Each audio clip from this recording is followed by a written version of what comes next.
Hello বন্ধুরা, আনন্দ পাঠের পক্ষ থেকে সকলকে স্বাগত।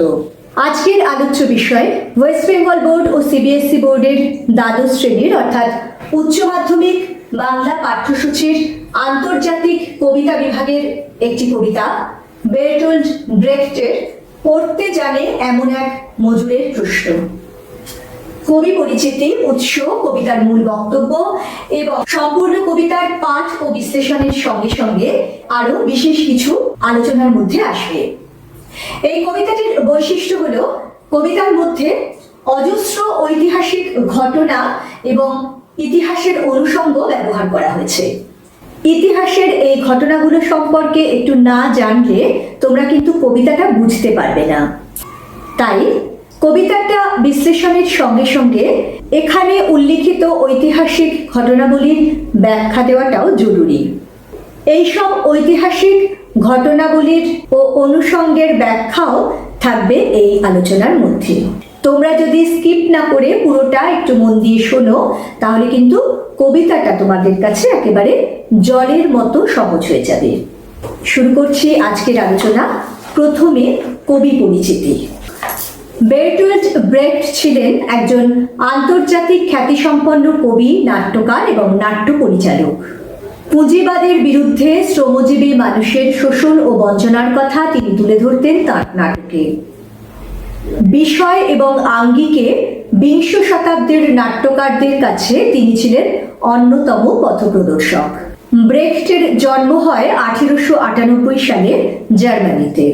কার্ল মার্কসের চিন্তাধারা তাকে গভীরভাবে প্রভাবিত করেছিল।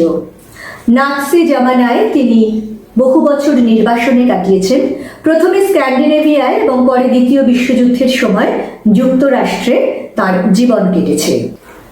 যুদ্ধের পরে পূর্ব বার্লিনে ফিরে এসে তিনি তার স্ত্রী এবং দীর্ঘদিনের সহযোগী হেলেন ওয়েইগেনের সঙ্গে নাট্য সংস্থা বার্লিনার এনসেম্বল প্রতিষ্ঠা করেন।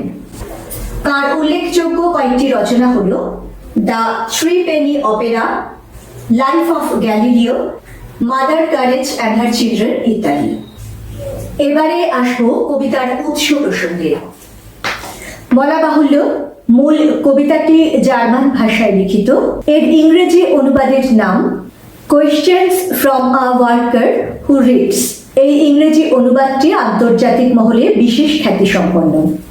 আর বাংলা ভাষায় এর অনুবাদটি পড়তে জানে এমন এক মজুরের প্রশ্ন নাম দিয়ে করেছেন বিখ্যাত কবি শঙ্খ ঘোষ। এবারে চলে আসবো আমাদের মূল আলোচনায়। তার আগে যারা এই চ্যানেলটি এখনো সাবস্ক্রাইব করনি তাদের জন্য বলছি, নবম, দশম, একাদশ ও দ্বাদশ শ্রেণীর যে কোনো বোর্ডের বাংলা সিলেবাসের অন্তর্গত সাহিত্য সংক্রান্ত নানান ধরনের আলোচনা করা হয় এই চ্যানেলে। যদি ভালো লাগে এবং যদি এরকম আলোচনা আরো বেশি করে পেতে চাও, তাহলে আশা করব লাইক, শেয়ার ও সাবস্ক্রাইব করে পাশে থাকবে।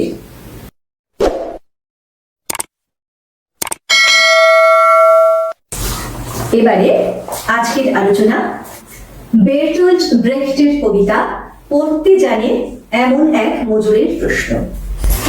তোমাদের শুরুতে বলেছিলাম যে এই কবিতার মধ্যে প্রচুর ঐতিহাসিক ঘটনা ও ইতিহাসের অনুষঙ্গ আছে।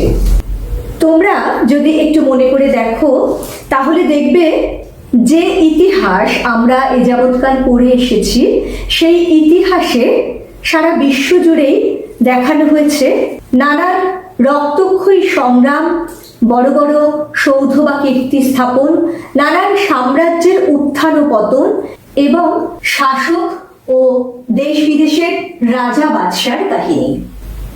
কিন্তু এই যে এত বীর গাথা, এত মহান সব কৃতিত্ব অথবা নানান অত্যাচারেরও ঘটনা অনেক সময় বর্ণিত হয়েছে বহু রাজা বাদশার, আর সেই সঙ্গে সেই আদি যুগ থেকে আজ পর্যন্ত যে সভ্যতার অগ্রগতি, তার পেছনে কি রয়েছে শুধুই এই রাজা বাদশাহ ও শাসকেরা? এত যে নির্মাণ কার্য, এত যে বিরাট বিরাট স্মৃতিস্তম্ভ, এত সৌধ, এত প্রাসাদ, এত শহর ও নগরের পত্তন, এই সব কি প্রত্যক্ষভাবে করেছিলেন? রাজা বাদশাহ বা শাসকেরা, নাকি এই সবের পেছনে রয়েছে আপামর জনসাধারণ, আরো বিশেষ করে বলতে গেলে শত সহস্র শ্রমিকের অবদান? পৃথিবীর ইতিহাসে এই সাধারণ মানুষ, এই খেটে খাওয়া, এই রক্ত জল করা শ্রমিকের অবদান স্বীকৃতি পায়নি। এদের কথা কিন্তু ইতিহাসে লেখা থাকে না। একজন মজুর বা শ্রমিকের প্রতিনিধি হয়ে কবি বের্টল্ট ব্রেcht এই প্রশ্নগুলি তুলে ধরেছেন এই কবিতার মধ্যে দিয়ে সমগ্র মানব সমাজের কাছে। কবিতাটি শুরু হয়েছে এইভাবে: কে বানিয়েছিল 7 দরজাওয়ালা থিপস, বইয়ে লিখে রাজার নাম। রাজারা কি পাথর ঘাড়ে করে আনতো? এই থিপস কি? থিপস হলো নীল নদের তীরে অবস্থিত মিশরের বিখ্যাত শহর, যেটি বর্তমানে লুক্সার বলে পরিচিত, এবং এর প্রতিষ্ঠাতা হিসেবে ইতিহাসে রয়েছে রাজা ক্যাডামাসের নাম।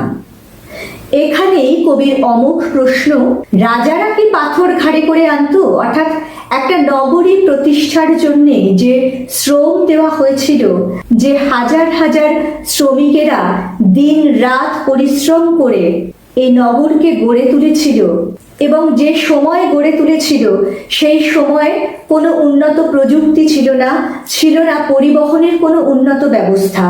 দূর দূর থেকে ঘাড়ে করে পাথর ও অন্যান্য সরঞ্জাম নিয়ে এসে তাদেরকে এই স্থাপনা করতে হয়েছিল। কবির প্রশ্ন, রাজারা কি কখনো একটাও পাথর ঘাড়ে করে নিয়ে এসেছিলেন এই নগরী প্রতিষ্ঠার জন্যে? তবে সেই প্রতিষ্ঠাতা হিসেবে শুধুমাত্র একজন রাজার নাম লেখা রয়েছে কেন? কেন নেই সেখানে শত সহস্র সেই সব শ্রমিকের নাম?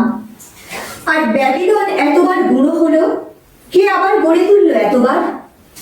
এই ব্যাবিলন শহরটি ইরাকের রাজধানী বাগদাদের কাছে অবস্থিত। এটি বিখ্যাত হয়ে আছে সম্রাট নেবুকাদনেজার স্থাপিত শূন্য উদ্যান বা ঝুলন্ত বাগানের জন্য, যেটি তিনি তার সম্রাজ্ঞীর ইচ্ছা পূরণের জন্য করেছিলেন। যে শূন্য উদ্যান পৃথিবীর 7ম আশ্চর্যের মধ্যে একটি। আবারও দেখো, এমন অসাধারণ, এমন বিস্ময়কর একটি সৃষ্টি, তার পেছনে ওই সম্রাটেরই নাম রয়েছে। কিন্তু আক্ষরিক অর্থে যাদের দিন রাত এক করে দেওয়া, মাথার ঘাম পায়ে ফেলে দেওয়া শ্রমে তা নির্মিত হয়েছে, তাদের কারোর নাম আমরা জানি না। আবার এই ব্যাবিলন শহর, কবি বলছেন এতবার গুঁড়ো হলো, কে আবার গড়ে তুলল? এই কথার অর্থ কি? ইতিহাস বলে পারস্যের সম্রাটদের আক্রমণে ব্যাবিলন শহরটি বারবার ধ্বংস হয়েছিল এবং তাকে বারবার গড়ে তোলা হয়েছিল। ইতিহাসের এই ঘটনাকেই কবি ইঙ্গিত করেছেন এই ব্যাবিলন এতবার গুঁড়ো হলো কথাটির মধ্যে, এবং প্রতিবার যে আবার তাকে পুনর্নির্মিত করা হলো, তার পিছনে কাদের অবদান? সোনা ঝকঝকে লিমা যারা বানিয়েছিল, তারা থাকতো কোন বাসায়? এই লিমা হলো পেরুর রাজধানী এবং প্রধান বাণিজ্য কেন্দ্র। সেই সময় এই লিমা শহরের বিপুল ঐশ্বর্য ও সম্পদকে বোঝাতে এই সোনা ঝকঝকে লিমা কথাটি কবি ব্যবহার করেছেন। এই নগরীকে এমন চোখ ধাঁধানো অট্টালিকা, এমন প্রাচুর্যে ভরিয়ে তুলে এর সৌন্দর্য বিধান যারা করেছিল, সেই শ্রমিকদের কি সেই সব অট্টালিকা, সেই সব প্রাসাদে প্রবেশাধিকার ছিল? তারা কিরকম বাড়িতে বাস করত? তাদের মাথার উপর আদৌ কোনো ছাদ ছিল কিনা, সেটা কিন্তু ইতিহাস আমাদের জানায় না। চীনের প্রাচীর যখন শেষ হলো, সেই সন্ধ্যায় কোথায় গেল রাজমিস্ত্রিরা? বিখ্যাত এই চীনের প্রাচীর চীন সম্রাট সিন সিং হুয়াং এর আমলে খ্রিস্টপূর্ব 5ম শতক থেকে শুরু হয়েছিল। এর আয়তন ছিল 1500 মাইল দীর্ঘ। বহিঃশত্রুর আক্রমণ থেকে নিজেদের দেশ ও সভ্যতাকে রক্ষা করার জন্য এই প্রাচীর নির্মাণ করা হয়েছিল। কিন্তু যে অগণিত শ্রমিকের ত্যাগ ও শ্রমের মূল্যে নির্মিত হয়েছিল এই বিশাল প্রাচীর, এবং শোনা যায় এই প্রাচীর নির্মাণের সময় বহু মানুষের প্রাণ গিয়েছিল। নিজেদের দেশ ও সভ্যতাকে রক্ষা করার জন্য এই যে তাদের আত্মবলিদান, তারপরেও তারা কিন্তু শহীদের মর্যাদা পায়নি। ইতিহাস তাদের না দিয়েছে কোনো স্বীকৃতি, না দিয়েছে কোনো সম্মান। কবি খুব তাৎপর্যপূর্ণভাবে, তির্যকভাবে এখানে প্রশ্ন তুলেছেন, চীনের প্রাচীর যখন শেষ হলো সেই সন্ধ্যায় কোথায় গেল রাজমিস্ত্রিরা? অর্থাৎ এই যে দীর্ঘদিন ধরে এত বড় একটা বিশাল নির্মাণ তাদের দেশে হলো, যেদিন সে নির্মাণ শেষ হলো সেই জয়মাল্য যাদের গলায় পরানোর কথা ছিল, সেই যে রাজমিস্ত্রিরা যারা প্রত্যক্ষভাবে এই প্রাচীর গড়ে তুলেছিল, তারা সে সন্ধ্যার সেই জয়োৎসবে স্থান পেয়েছিল কি? ইতিহাস কিন্তু জানায় না সেই সন্ধ্যায় তাদের কি হয়েছিল। জয়তরণে ঠাসা মোহনীয় রোম বানালো কে? কাদের জয় করলো সিজার? এত যে শুনি বাইজেন্টিয়াম, সেখানে কি সবাই প্রাসাদে থাকতো? এই যে বলা হলো জয়তরণে ঠাসা মোহনীয় রোম, জয়তরণ বানানো হয় রাজা বা সম্রাটের বড় বড় জয়কে স্মৃতিস্তম্ভের মধ্যে দিয়ে ধরে রাখার জন্য। এই যে জয় তোরণগুলি নির্মিত হয়েছিল, সেগুলি কারা নির্মাণ করেছিল? অর্থাৎ যে দেশে এই জয় তোরণের প্রাচুর্য, সেখানে নিশ্চয়ই রাজা বাদশাদের বীর গাথা স্বর্ণাক্ষরে লেখা রয়েছে। এবং বাস্তবিকই প্রাচীন যুগের রোম শহর তার সাম্রাজ্য বিস্তার, স্থাপত্য এবং শিল্পের জন্য বিশ্ববিখ্যাত ছিল। কিন্তু এই সব স্থাপত্য, এই শিল্প, এর কারিগর কারা? সেই সব শিল্পীদের নাম তো ইতিহাস জানায় না। বিখ্যাত রোমান সম্রাট জুলিয়াস সিজার গলদের পরাজিত করে যে বীরত্বের পরিচয় রেখেছিলেন, তাকে তিনি একা করেছিলেন? মধ্যযুগে কনস্টান্টিনোপলকে কেন্দ্র করে রোমানরা যে বিশাল সাম্রাজ্য গড়ে তুলেছিল, সেই সাম্রাজ্যের নাম ছিল বাইজেন্টিয়াম। সেই সাম্রাজ্যের বিপুল ধনৈশ্বর্যের কথা সমগ্র বিশ্বের কাছে সুপরিচিত। কিন্তু এই যে বিলাস ব্যসন, এই যে এত প্রাসাদ অট্টালিকার ছড়াছড়ি, সেই সব প্রাসাদে থাকতো কারা? সাধারণ যারা খেটে খাওয়া মানুষ, যারা শ্রমিক, তারা কি সেই সব প্রাসাদে থাকার সুযোগ পেয়েছে? শুধু বাইজেন্টিয়াম কেন, কোথাও কখনো পৃথিবীর কোন দেশে তাদের মাথার উপরের ছাদ কি কখনো সুরক্ষিত থেকেছে? প্রাসাদ তো অনেক দূর। এমনকি উপকথার আটলান্টিস, সমুদ্র যখন তাকে খেলো, ডুবতে ডুবতে সেই রাতে চিৎকার উঠেছিল কৃতদাসের জন্যে। আটলান্টিস হলো এক পৌরাণিক নগর।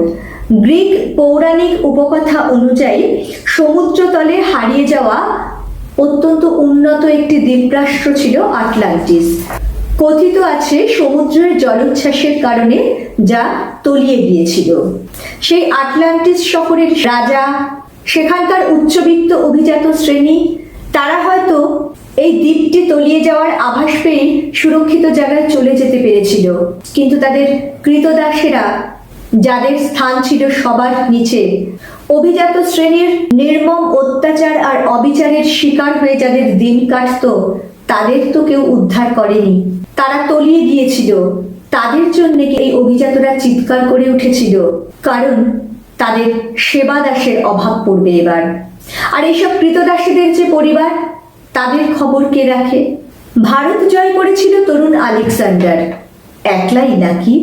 আলেকজান্ডারের কথা তোমরা সবাই নিশ্চয়ই শুনেছ। প্রাচীন গ্রিসের ম্যাসিডনের শাসক দ্বিতীয় ফিলিপের পুত্র ছিলেন এই আলেকজান্ডার, যিনি মাত্র 20 বছর বয়সে শাসন ক্ষমতা হাতে নেন। তিনি ব্যাবিলন, কান্দাহার ও ব্যাকট্রিয়া হয়ে ভারতে প্রবেশ করেন। ভারতের পাঞ্জাব ও সিন্ধুর কয়েকটি প্রদেশ জয় করে। এই প্রসঙ্গে খুব পরিচিত এবং আমাদের গর্বের এক ইতিহাস রয়েছে রাজা পুরুর সঙ্গে আলেকজান্ডারের যুদ্ধের কাহিনী, যেখানে হেরে গিয়েও পুরু রাজের বীরত্ব ও আত্মসম্মান বোধের কথা আমরা ভারতীয়রা খুব গর্বের সঙ্গে স্মরণ করে থাকি। সেই আলেকজান্ডার পুরুর সঙ্গে সন্ধি স্থাপন করে 325 খ্রিস্টপূর্বাব্দে ফিরে যান এবং পথে ব্যাবিলনে মাত্র 32 বছর বয়সে তার জীবনাবসান ঘটে। কিন্তু এই যে আলেকজান্ডার দিক বিদিক জয় করেছিলেন এই তরুণ বয়সে, সেটা কি একলাই? তার সঙ্গে কি আসেনি শত সহস্র সৈন্যদল? তারা কি যুদ্ধে নিহত হয়নি? এই বিশ্বব্যাপী রাজ্য জয়, তাদের অবদান কি কিছু কম?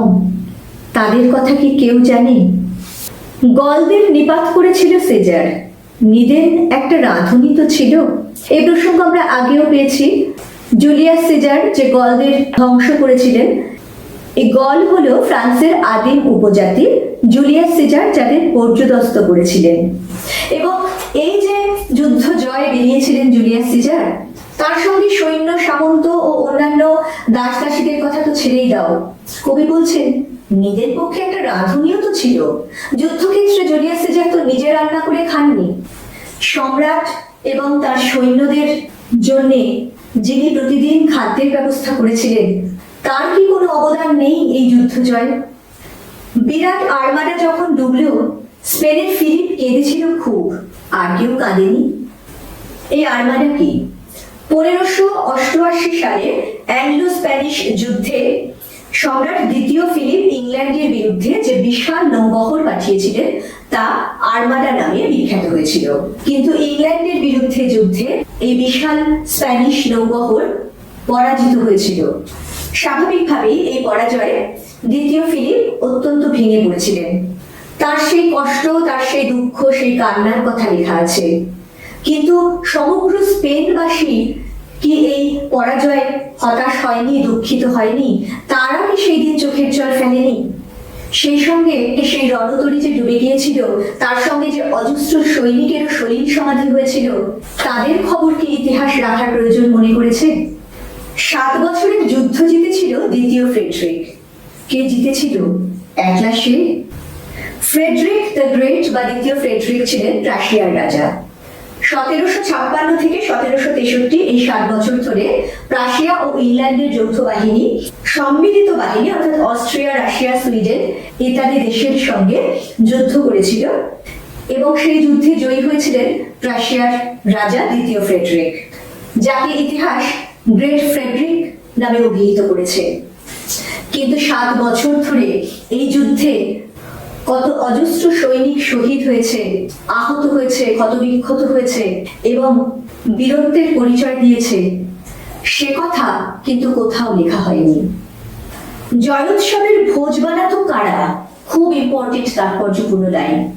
জয়োৎসবের ভোজ বলতে এখানে শাসকের সাম্রাজ্য বিস্তার বা সাফল্যের কীর্তি কাহিনীর প্রচারের দিকে ইঙ্গিত করা হয়েছে। শাসকের ব্যক্তি মাহাত্ম্য প্রচারের এই যে নির্লজ্জ উল্লাস, তাকে ব্যঙ্গ করে জয়োৎসবের ভোজ বলেছেন কবি। কিন্তু এই জয়োৎসবের পেছনে আসলে যাদের অবদান ছিল, আসলে যাদের প্রাণের বিনিময়, যাদের ঘাম ছড়ানো শ্রমের বিনিময় সেই জয় ধরা দিয়েছিল শাসকের হাতে, তারা কিন্তু চিরকালের মতো হারিয়ে যায় অতীতের অন্ধকারে। 10 বছরে এক একজন মহামানব, খরচ মেটাতো কে? এখানেও সেই বিদ্রুপের রেশ রয়ে গেছে। যুগে যুগে, দশকে দশকে সমগ্র বিশ্ব জুড়ে পৃথিবীর নানান দেশে এসেছেন এক একজন বড় বড় শাসক, সম্রাট ও রাজা বাদশাহ। নিজেদের বীরত্ব দেখানোর তাগিদে, সাম্রাজ্য বিস্তারের নেশায় তারা যখন একের পর এক যুদ্ধযাত্রা করতেন, তার জন্য তো প্রয়োজন হতো বিপুল পরিমাণ অর্থের। এই রাজা বাদশাহ এবং তাদের আশেপাশে থাকা অভিজাত শ্রেণী, তাদের যে বিলাসবহুল জীবনযাপনের কথা আমরা জানতে পারি, তার বিপুল খরচ মেটাতো কে বা কারা? সে সবই কিন্তু আসতো সাধারণ মানুষের কাছ থেকে। তাদের শ্রম, তাদের ত্যাগ, তাদের প্রাণের বিনিময়, তাদেরকে নিংড়ে নিয়ে, তাদেরকে শুষে নিয়ে এই শাসক দল, এই অভিজাত শ্রেণী নিজেদের বিলাস ব্যাসন মেটাতো নির্লজ্জ ভাবে। আজও কিন্তু এই যে ধনী শ্রেণীর বিলাস ব্যাসনের যোগান প্রকৃত অর্থে সাধারণ জনগণের কাছ থেকেই আসে। সেই জন্যই এই যে এখানে কবি এদেরকে মহামানব বলছেন, যারা দশকে দশকে, যুগে যুগে আবির্ভূত হতো এবং ইতিহাস যাদের কৃতিত্বকে স্বর্ণাক্ষরে লিখে রেখেছে, তারা কি প্রকৃত অর্থেই মহামানব? এই অমোঘ প্রশ্ন কবি ছড়িয়ে দিয়েছেন সমগ্র মানব সমাজের কাছে।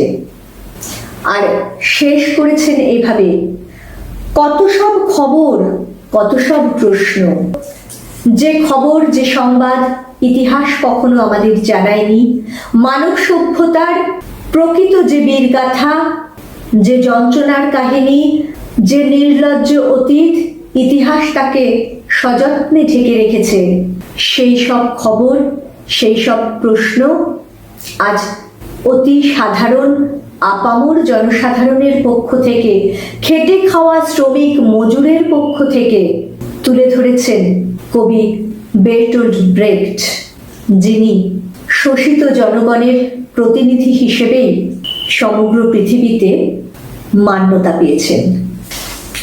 বন্ধুরা, এই সমগ্র কবিতাটি আলোচনার মধ্যে দিয়ে আমরা দেখলাম যত বীরত্ব, যত জয়গাথা, যত নির্মাণ, যত শিল্প স্থাপত্য, যত গঠনমূলক সৃষ্টি, তার সব কৃতিত্বই আদায় করে নেয় রাজা বাদশাহ ও শাসক দল। কিন্তু এর পেছনে রয়েছে যে প্রকৃত কারিগরেরা, সেই সাধারণ মানুষ, সেই শ্রমজীবী মানুষের কথা ইতিহাস মনে রাখে না। সাত দরজাওয়ালা থিবস হোক বা ব্যাবিলন নগরীর পুনর্নির্মাণ অথবা চীনের সুদীর্ঘ প্রাচীর, সব কিছুর পেছনেই যাদের কৃতিত্ব, তাদের নীরব অসহায় মুখে ভাষা জুগিয়েছেন কবি তার এই কবিতার মধ্যে দিয়ে। এবং একই সঙ্গে আমাদের পরিচিত ইতিহাসের পুনর্মূল্যায়নের দাবি যেন তিনি জানিয়েছেন সমগ্র মানব জাতির কাছে। এটাই এই কবিতার মূল সুর। বন্ধুরা, পরবর্তীকালে অবশ্যই এই কবিতাটি থেকে গুরুত্বপূর্ণ প্রশ্নোত্তরও আলোচনা করব। পরের দিন ফিরে আসবো আরও একটি নতুন পাঠ নিয়ে। সঙ্গে সঙ্গে নোটিফিকেশন পেতে চাইলে সাবস্ক্রাইব করে বেল বাটনটি অন করতে ভুলো না। আজকের মতো টাটা, সবাই খুব ভালো থেকো।